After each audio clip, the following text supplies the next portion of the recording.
This is my 2018-2019 Erin Condren teacher planner. It's a full size 8.5 by 11. I guess a little bit bigger than that with the coil. And I definitely add stuff to it, take stuff out, range stuff when I get it. I opted for the hardbound this year. I always uncoil and recoil when I first get my planners. So my thought was, like, when I started, I actually had just the like plastic covers. It was this one that was the cover. And it just kind of didn't work for how I was using the planner. I was transporting it a lot, shoving it in my purse. And then this part would kind of come off a little bit. And then a lot of times in like all staff meetings, for example, I take notes, but I'm just sitting in a chair, like I don't have a desktop. And so just having this kind of hard binding helps with that note taking. I'm just going to do a really quick flip through just to kind of show you where I put things and what I use this for. My teacher planner serves as a life planner and a teacher planner. I tried at the beginning of the school year having two separate planners, and it just was not working for me. So I had to uncoil and recoil again and like kind of add some pages and do some stuff to make it work. And I think I found planner peace. I think I'm pretty happy with this. And I have yet to find any like huge things that like bug me.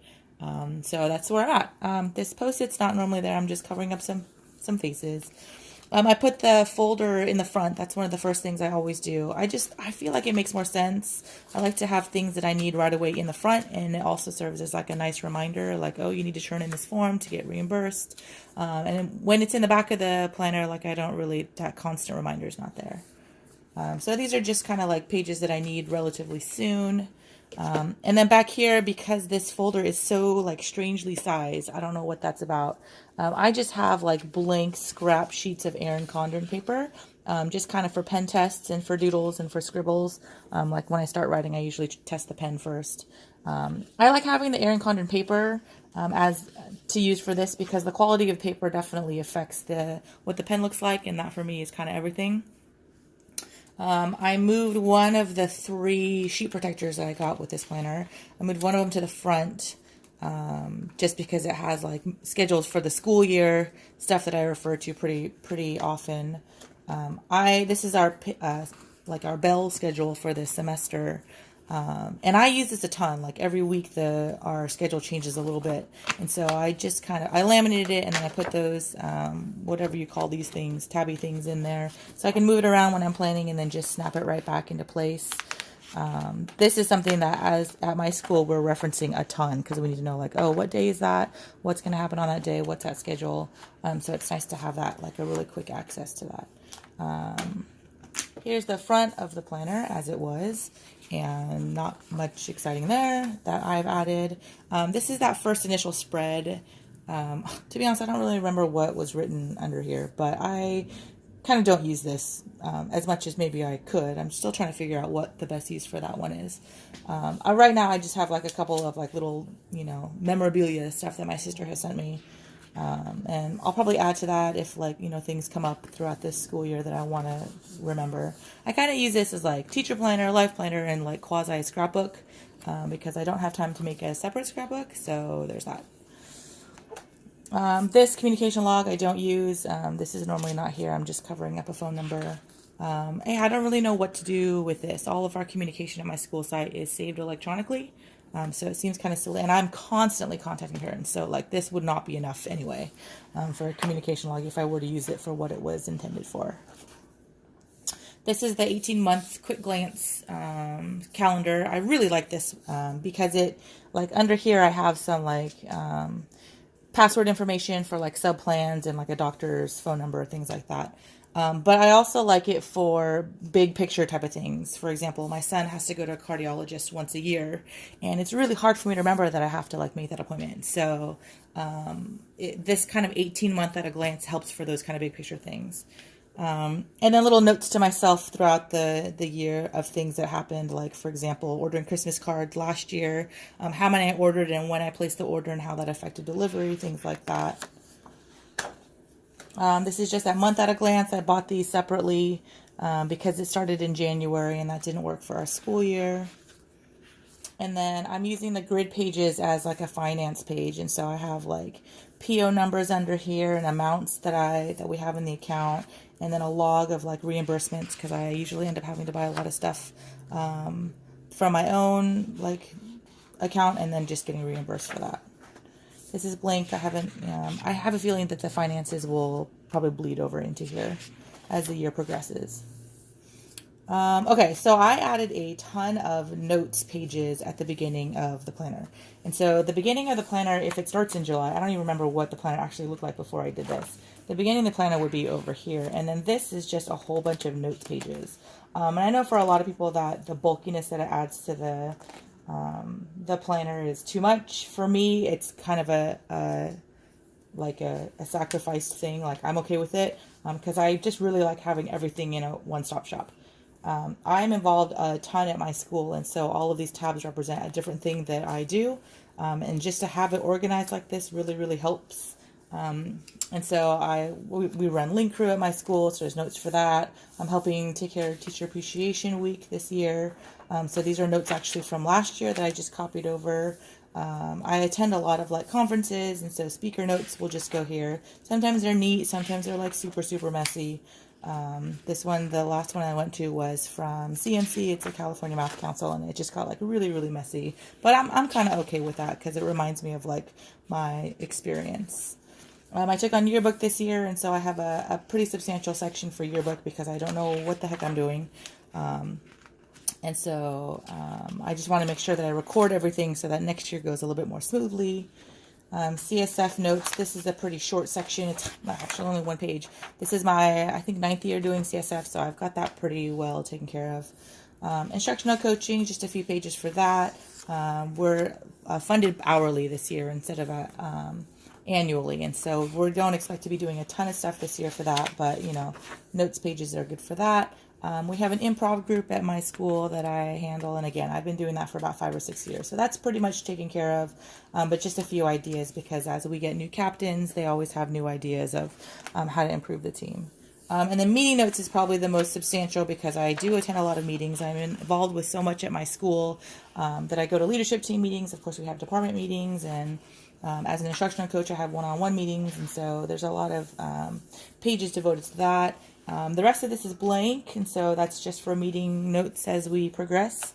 And then I have just a few pages of just scratch paper. Sometimes I know I'm not going to save the material, or I just need a really rough sketch of something that I'm doing or thinking in my head. And then when this page fills up, I just rip it out. As you can tell, it was like already, I just kind of like Frankenstein that piece in there. And when it's done, I just rip it out and then start on the next page. So anything that's on here that I feel like I need to keep, I would just transfer over here in my notes page.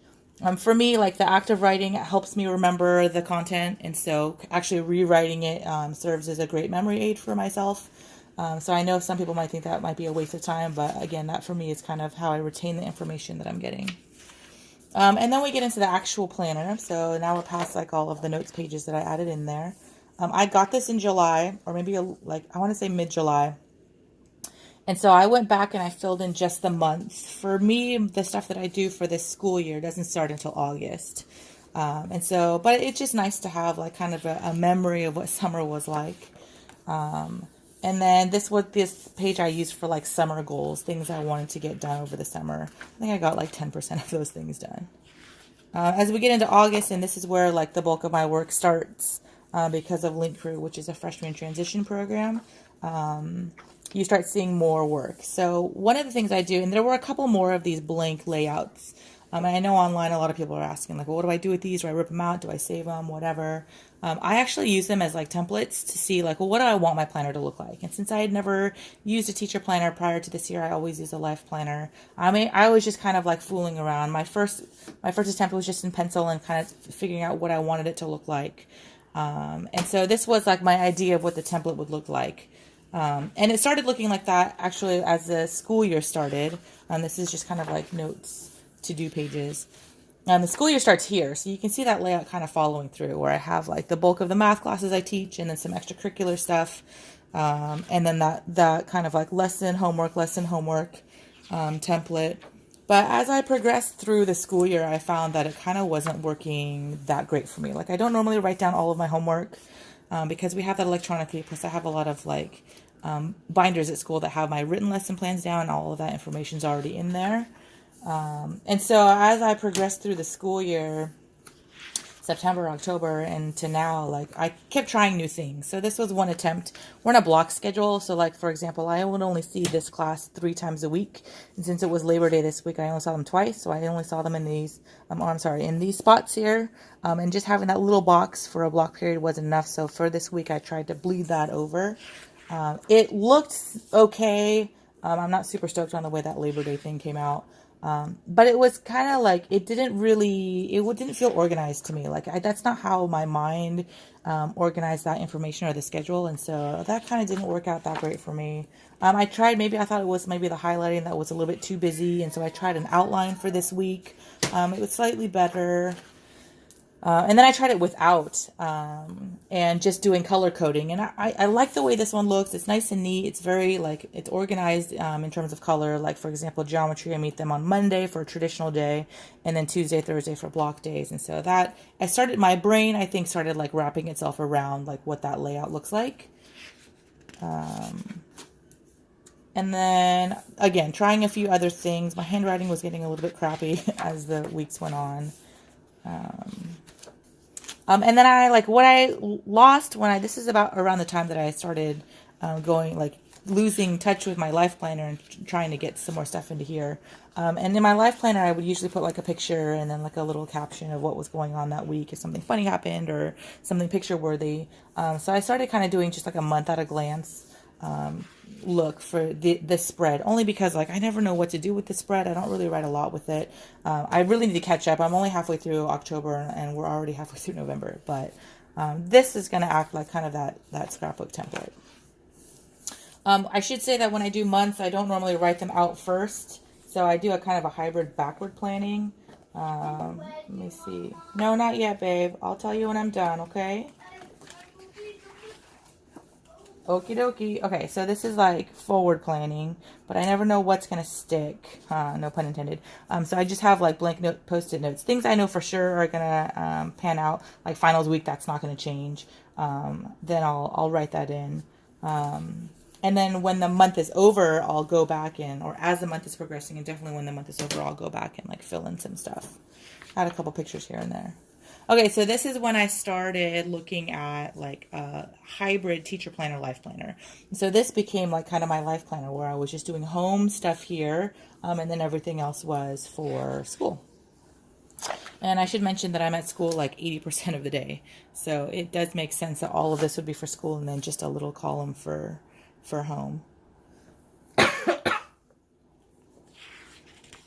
Trying new things with font and with highlighting. All the stickers and stuff that you see, I'll add at the end. And so I'll write everything. It's like super blank. And then I'll just add the stickers at the end to kind of fill up some space.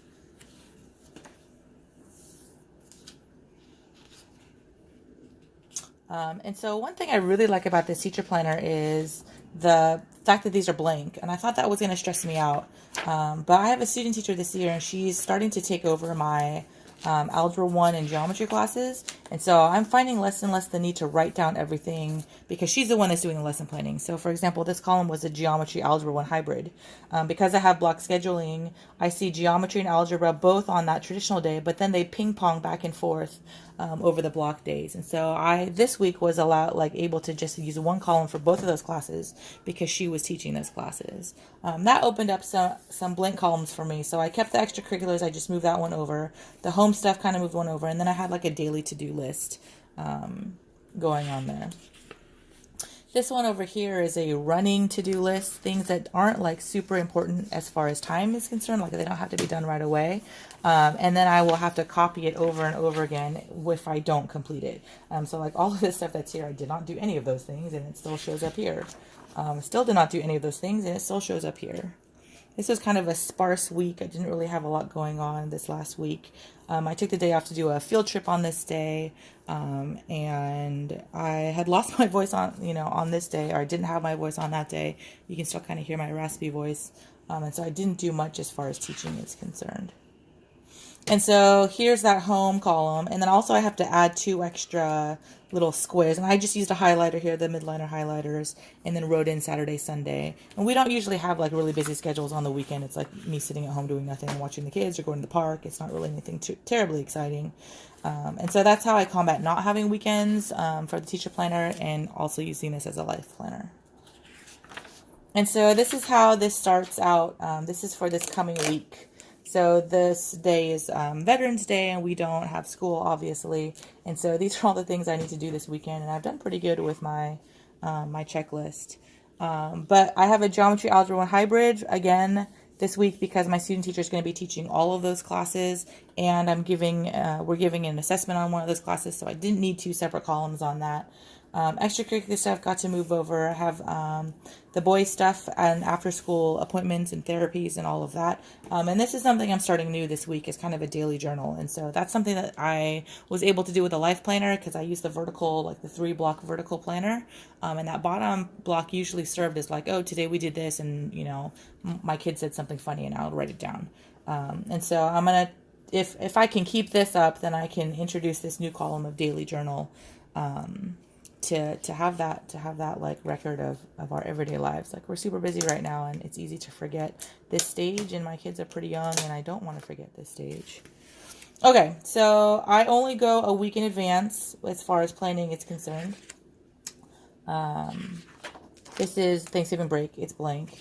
But even if it wasn't, I don't have anything in here. Like, I don't do the headers because my style changes.